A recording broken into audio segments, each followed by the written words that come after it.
Hi, and welcome to this week's episode of Money with Alpha. This week I'm going to do something a little different, and that is to actually be a little bit of a cooking video and audio. If you're listening to this, I'm going to have this also on YouTube, and I'll put the link in the show notes. And I'm also going to be writing a blog if you prefer to read it, so I'll put the link in the show notes to that as well. I get asked a lot about how to make sourdough bread. I have been on a sourdough baking journey for almost a year. And I like spelt flour because it's easier on my tummy and it works differently to wheat flour. And if you've been watching the price of artisan bread lately, it's going up and up. So the way what I'll also go through is like the pricing element of it too, because I've managed to bring it to around $7 for a loaf of spelt sourdough, and that's using organic flour as well. And I know there's if you don't a sourdough starter, it's probably part of the issue, but we'll get into that as well. But that's what I wanted to go through today is to actually show you how I do it, because like I said, I get asked this question quite regularly because I post pictures of my baking and like, oh, how do you make sourdough? Is it easy? What do you do? So I thought I'm just going to do a podcast, video, a blog on it. And that way I can direct people to that in the future when they want to know. So I'm just going to share my screen because I've put some visuals together and hit the present button. Here we go. All right. So we're making spelt sourdough breads. And I do this every 3 days, 2 to 3 days, depending on how much bread gets eaten in my household. So I've been working on this quite a bit because spelt flour does actually behave differently to wheat flour. There's different protein content and how the whole thing interacts, and also it absorbs water differently. So yeah, so the recipes adjust a bit because so this is specific to spelt flour. So it's not gluten-free, but it's not standard wheat flour either. Now, in terms of the timing and sort of the high level stuff, I'll go high and we'll get into the detail. Uh, Preparation, it actually doesn't require a huge amount of time. It spans 24 hours from start to finish, but the amount of physical time that you have to invest in it is probably only about 30 minutes. So I don't actually spend a lot of time doing stuff. I just have to be thinking about it and doing things incrementally over that 24-hour period. Obviously, there's sleeping in that too, where I don't do anything. The actual cooking time is only 40 minutes. So it's 40 minutes and that's it. What you get out of this is one loaf of bread. In terms of the equipment, I use a proper baking sort of Dutch oven. It's heavy cast iron base and a lid. I use Brunswick Bakers. I get it from Kitchen Warehouse. I also use the Brunswick Bakers scale as well because I find I wasn't getting as much accuracy from my previous scale, and this one works really beautifully. It's a digital scale, increments are nice too. I have a mixing bowl, a spatula, a wooden spoon. All of this is going to be in the blog as well, so you can actually see it written out. It was just a bit too much to put on a screen. And what else do I use? I have a sifter. I have a jug for pouring water. And as I go through it, I'll explain it too. So there's a little bit of equipment involved, but most of it should be things you have in your house already. The only thing perhaps not, and you can use any kind of Dutch oven. I just didn't have a proper one. I had a round one and I didn't always want round bread. So that's why I invested in a proper bread oven-y thing that goes into a conventional oven. So there's two different sets of ingredients. So the actual starter, you're going to need a starter, so a live culture. If you don't have that, there are probably ways to create your own. That is not what I'm going to be covering today because I haven't done it. I don't know how to do that. If you can find someone in your local area who has a live starter culture, that is going to be your best bet. But in addition to that, you're going to need some water and some flour to feed the starter, which I'll explain how to do. And then the ingredients for the bread is literally just water, flour, salt, and some starter. That's it. So that part is actually quite simple. Okay, so step one is to feed, or I've called refresh. It's often called feed. I don't really know why, but you're feeding or refreshing your sourdough starter. So if you're getting a starter from someone or you already have one, you take that existing starter and then you just need to sort of refresh it. So I take, it's a peanut butter jar, and I add in 50 grams of sort of room temperature, Luke-ish warm water, put that into the jar. And then I add 20 grams of the sourdough starter that I've started to use. And then I add 50 grams of flour. Now I have played around with using spelt flour and I've never managed to get it to work. So I am actually using a wheat flour here. And I use the pizza, like double O. I use the Caputo brand. You can get it from delis. I buy it from Costco, like a 5 kilo thing. But yeah, so that's what I actually use as the flour. So that was something I started doing recently and it was a game changer. It actually now makes my bread consistently rise every time. So 50 grams of that flour, and then you mix it, just mix it really well until it's quite thick. And you'll see this picture here where it's, it's like this low. Then you put the lid on the jar, put it aside for 12 hours, and then it will grow. So you can see the next photo there where it has grown. It's almost gone 3 times in size. So that's important. So that's step 1, is feeding your sourdough starter. I generally do that around 7 o'clock in the evening, 6 o'clock, 7 o'clock in the evening. And then I just put it in my garage because it has to be somewhere that's a little bit warmer. You don't want it to get cold. Although I have a friend who's put it in the fridge and it's worked, but I'm going by what I've done and what's worked for me. So I just put it in the garage overnight. Then step 2, making the dough. So I get a bowl, a glass mixing bowl. It doesn't have to be glass, but I use one. And then I put 320 grams of, again, that room temperature or lukewarm water, 320 grams. I used to use 350, too much, 320.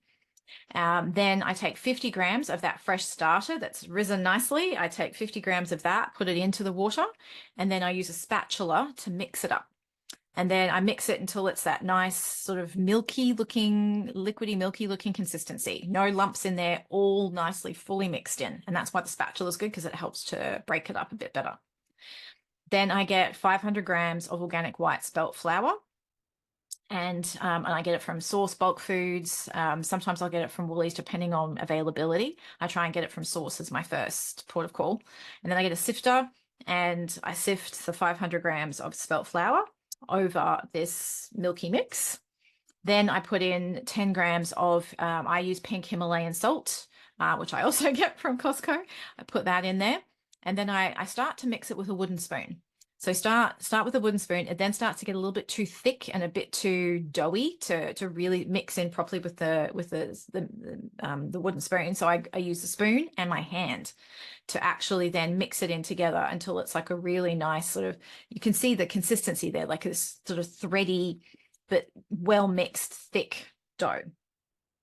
So that's step 2. You've made your dough, and that process might take about 10 minutes. That's probably the most labor intensive and time intensive part, is this.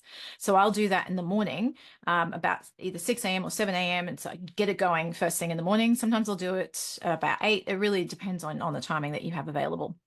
And then that sits there, cover it up, put it in the garage for 60 minutes. Fast forward the 60 minutes. I usually do the school drop off in the meantime, come home, and then I start to fold the dough. Now this isn't kneading, this is just literally folding. So you take your bowl, take the plastic off for the moment, but don't throw it away, hang on to it. Pick it up, fold it over. Turn your bowl 45 degrees, pick it up, fold it over. Turn your bowl another 45 degrees, pick it up. And you do that until you've done it 4 times and you've done the full 360 degrees. So that's really all you do. And then you put the plastic back on it, back in the garage, leave it for 30 minutes. Then you do that process again. You do that 4 folds, process again, cover it up, put it back in the garage. Another 30 minutes later, so we're going to do 3 of these folds.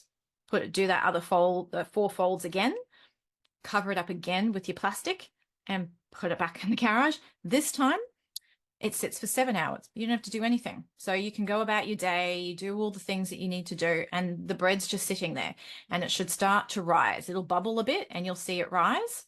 And then what it should do is this. You should see it rise quite substantially. This is almost a bit too long. The timer ran out. I couldn't do anything about it. And so it ended up being almost an extra hour. If the 7 hours isn't enough and it hasn't risen, give it another hour. Maybe it's just not warm enough or it just needs a bit more time. Who knows? But 7 hours is your minimum. And you can go all the way up to 10 hours, but I usually do between the 7 and 8 hour mark. So this is now where you're shaping your dough. So we're up to step 4. I have a mat, like a baking mat that I use. You can do it on a bench, just flour it, and you're going to flour a mat anyway. So you just take some of the spelt flour, flour the base, flour your hands up so they're all nice and covered in flour. Scoop out the dough from the bowl until it's all out on this floured base on your bench. Then I grab and I sort of fold it in on itself until it's a shape. And the shape will often be oblong because I prefer oblong bread. I'm not a big fan of round. You can do round if you want. And then you can put it in the Dutch oven as well. But I like to shape it into an oblong. And then you need to put it in a bowl of some sort. I tend to put it into a bread baking tin anyway, on baking paper.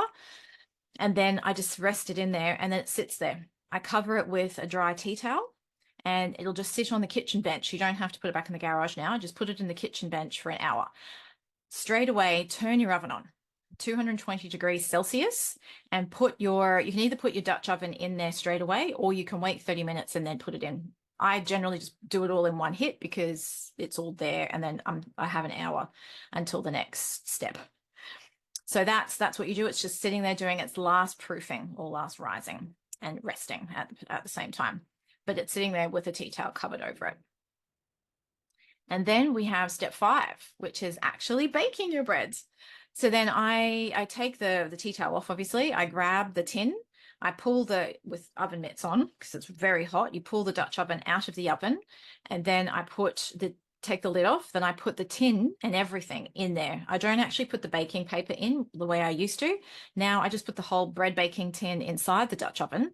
And then with my gloves on, I put the lid back on and put it in the oven. 20 minutes is the first bake. Then when my timer goes off and the first 20 minutes are over, I lean into the oven. I with gloves on, obviously, take the lid of the Dutch oven off and then close the oven back up again another 20 minutes. And then the bread it will have risen in that first 20 minutes. And then the next 20 minutes is just to finish cooking on the inside and to brown it. So it'll come out as a nice brown consistency, which you can see here. So that's it, really. You've got sourdough bread. And like I said, I do this process it's probably every 3 days.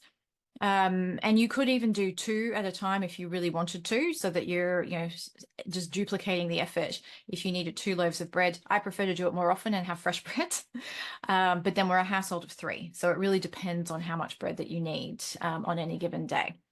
I have tried making bread rolls. It wasn't as successful, although I haven't made bread rolls recently with my new process, which I've just shared with you. So I might try that again and see how that goes. But I've now made this, I think it's been about 5 times in a row, and it's worked the same every single time. Whereas before I was getting ups and downs. It was working, it wasn't working, and it just was a bit inconsistent. So this is now a process I'm prepared to share. And yeah, so it's actually worked quite well. So I'm going to go back to here so you can see all of me. But yeah, so let me know what you think. Have a try and see how it goes. The key part to it really is getting that sourdough starter from someone or somewhere. You can buy them as well. It's good if you can get it from somebody you know who's used it and it's worked. But yeah, so have a go at that and see how it goes.